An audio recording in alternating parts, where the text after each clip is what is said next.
અમદાવાદમાં બાબા સાહેબ આંબેડકરની મૂર્તિ ખંડિત કરવામાં આવી હતી, મૂર્તિ તોડવામાં આવી હતી અને એ પછી લોકોમાં રોષ ભભૂકી ઉઠ્યો હતો।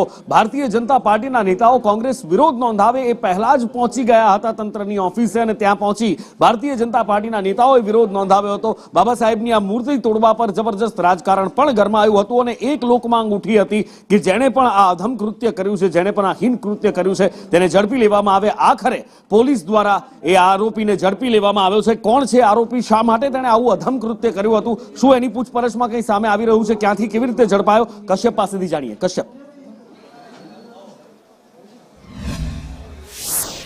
આજે સમગ્ર પ્રકરણ સામે આવ્યું હતું ને તેમાં રોષ ભભૂકી ઉઠ્યો હતો। કોંગ્રેસ અને ભાજપ દ્વારા સામસામે આક્ષેપો છે તે કરવામાં આવ્યા હતા અને અંતે પોલીસ દ્વારા ગુનો છે તે દાખલ કરવામાં આવ્યો હતો। મેહુલ ઠાકોર અને ભોલા ઠાકોર નામના બે આરોપીઓ છે તેની ધરપકડ અમદાવાદ સિટી ક્રાઇમ દ્વારા કરવામાં આવી છે। આજે બપોરે 12 વાગે ભાજપ અને કોંગ્રેસના નેતાઓ છે તે કમિશનર ઓફિસ પહોંચ્યા હતા અને ત્યાં તેમણે આ આરોપીઓની ધરપકડ માટે થઈ અને રજૂઆત છે તે કરી હતી અને આ તરફ 4 વાગે અમદાવાદ ક્રાઇમ બ્રાન્ચ છે તેણે મીડિયા સમક્ષ આ બંને આરોપીઓ છે તેને સામે લાવી દીધા છે। આ ગુનો જે બન્યો છે ને તેમાં 4 આરોપીની સંડોવણી હોવાનું પ્રાથમિક તપાસમાં સામે આવ્યું છે। આ બંને આરોપીની ધરપકડ અસલાલી નજીકથી ક્રાઇમ બ્રાન્ચ દ્વારા કરવામાં આવી છે।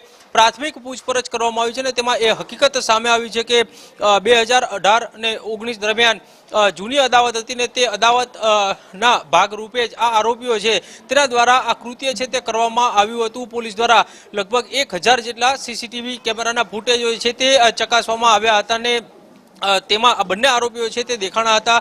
લગભગ રાત્રે 3:30 વાગ્યા આસપાસ આ બંને આરોપીઓ છે સીસીટીવીમાં દેખાયા હતા અને તેના આધારે આરોપીની ઓળખ કરવામાં આવી હતી। જી।